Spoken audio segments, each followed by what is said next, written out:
Hello everybody, WaffleTime here. After you beat the Golem and crush the Cultists and the Celestial Pillars, you'll have one job, and that is to destroy the Moonlord. He is a very tough boss, especially in Master Mode, but there is a way to beat him in 1.4 Master Mode and really make it a piece of cake. Today we're going to get into a boat and ride it full force directly into the Moonlord's eyes. First we're going to talk about your armor and accessories, then your buff potions, and lastly how every class can beat this battle. Before we jump into battle, I wanted to give a quick shout out to my Discord and let you guys know you should definitely join. Link is in the description below. Let's jump right in. First let's go over your armor and accessories. For melee, you'll want to roll with some beetle armor, rangers will want to use shroomite armor, mages will want spectra armor, and lastly summoners will want either spooky or tiki armor. As for your accessories, you won't quite be on the floor using this method, so you won't need boots or even wings. You'll want the black spot mount. It is ridiculously overpowered, and I'll show you how later, but for accessories, I'd recommend a charm of myths, an emblem of your choosing, and a cross necklace or some variation of it. Now, keep in mind for this method, that cross necklace or the variation of it is mandatory. Also keep another thing in mind, your defense must be 79 or higher, otherwise Scoutmaster Moonlord is going to do terrible things to us when we try this method out. So keep the idea that you have to have 79 defense or higher in mind when you're reforging. Make sure to try and get warding on as much stuff as you can to get above that. A cobalt shield or higher is also mandatory with this method to avoid knockback. Let's go over buff potions. For this fight, I recommend Iron Skin, Endurance, Regeneration, Wrath or Rage, and a quick snack for the well-fed buff. You won't really need Swiftness since you're going to be using the black spot mount and be flying in the air. If you're going to go with Summoning, make sure to drink a Summoning Potion for an extra unit, and if you're using a magic weapon, make sure to drink a Mana Regeneration and Magic Power Potion, and lastly, if you do end up using something with the bow and arrow, an archery potion helps a ton. Also life force potions. So having all that said, let's quickly go over our strategy since we won't quite need an arena, and after that I'll show you how each class can prevail with this method.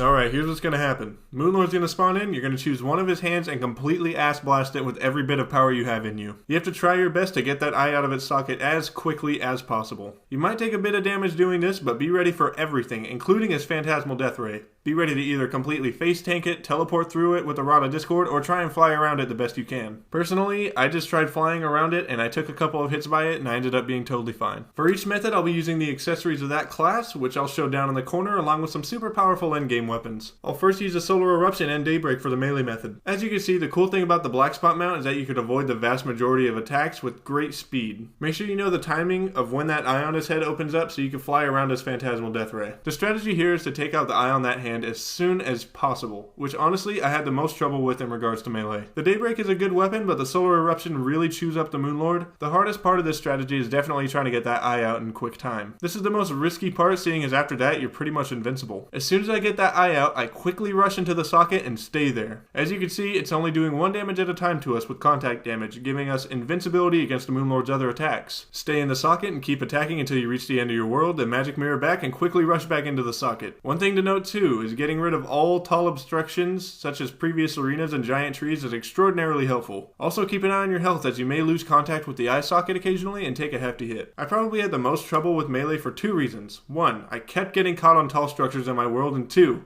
melee takes a lot longer than the other strategies, seeing as we have very limited range. Personally, I use the Daybreak for long distance attacks and Solar Eruption to destroy any attempt of him regenerating, and it seemed to work out quite well. As for rangers, I use the Phantasm Bow with Ichor arrows, and you'll see how much more powerful this method is than the melee method. It immediately shredded that first eye, and I was quickly able to jump into the socket and be safe at last. From here, it was really a complete breeze. The Phantasm makes extremely short work of the rest of the Moonlord. Personally though, I like to go for the top eye first, just so he stops shooting those damn Phantasmal Death Rays at us. Having that attack off the table makes the fight far less stressful, since it's easily his most powerful attack. You'll definitely be able to see the difference between this run and last run, since I ended up smoothing out the structures that were in the way, and I was also able to take out the first eye very quickly. Taking out that first eye is definitely the biggest trial, but literally as soon as that's done, the fight's pretty much over. As soon as I took out both of the remaining eyes, I went right for the heart. It's definitely a much easier target, as it's available to hit constantly, and you could hit it with a constant stream of Phantasmal Ichor Hellfire. Easiest pie, we're up 2-0 on the Moonlord. Up next, I tried out the Mage method, which consisted of pure pain on the Moonlord in the form of the Nebula Blaze. Before I even say anything else, make sure to have a Mana Flower and a ton of high-powered mana potions. The Nebula Blaze is an extremely powerful weapon, but chews through mana like none other. This method also went extremely smoothly. You just have to be a lot more careful to try and stay on that socket so you don't take hits, since mages take hits very hard. I also recommend keeping that Spectre hood on you in case anything goes wrong and you need to heal up, but for me personally, I didn't have to switch over to the hood at all. The Razor Pine actually holds higher DPS than the Nebula Nebula Blaze itself, but it also lacks the homing effect that the Nebula Blaze has, which is why I really chose the Blaze over anything else. That homing effect really helps hit all of his eyes whenever they're off screen. Other than that, the method here is just like the last ones. Keep trying to do as much damage as possible and keep slamming yourself into the eye socket. I also recommend your magic mirror destination to be clear of obstruction, as mine was in my house and I often got caught trying to get out quickly. As long as you're well stocked on high powered mana potions and keep on blasting, the mage method will work fantastic. Last but not least, we have summoning, which I actually use the Terra Prisma for. The Stardust Dragon is also an absolutely phenomenal option and may be able to hit each eye a bit better than the Terra Prisma, so either one works fantastic. Now, something to address for summoners real quick is the fact that their defense does not add up nearly as well as the other classes. To get my defense up to what's necessary, I made sure to make good use of accessories such as the Frozen Shield and the Flesh Knuckles, each with the warding accessories. Using accessories that boost defense that also have warding on them are a great way to get up to that mandatory defense quota. I also used the Kaleidoscope Whip, but that was mainly just to get my summons damage output up. Again, as soon as you get that first eye out of commission, the summons will take care of the rest of the work for you. There are a few things you need to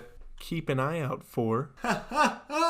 Please kill me. For the summoning method, specifically with the Terra Prisma, you may have trouble reaching the other hand's eye while you're in the socket, and that's something to know, since you may have to frequently refocus your summons until that eye's out, and then you'd be in the clear. Also, one more thing to worry about is the fact that occasionally your summons might despawn if you magic mirror, or when the battle starts, so keep an eye out for that and make sure to summon them right back up if they decide to take their union allocated smoke break. As long as you're on top of that and stay in the socket, you'll do fantastic. To wrap this up, I'd like to quickly mention that no, we are not skipping over the other bosses such as Queen Slime and the Empress of Light. I wanted to go through the game's natural progression before I went to the hard mode optional bosses, so have no fear, we will definitely be covering them as well. Unfortunately though, that's going to be all for today, you guys. Thank you all so much for watching. Be sure to leave a like and subscribe for more content like this, and comment down in the comment section below. As usual, you're all the best, and I'll see you guys next time.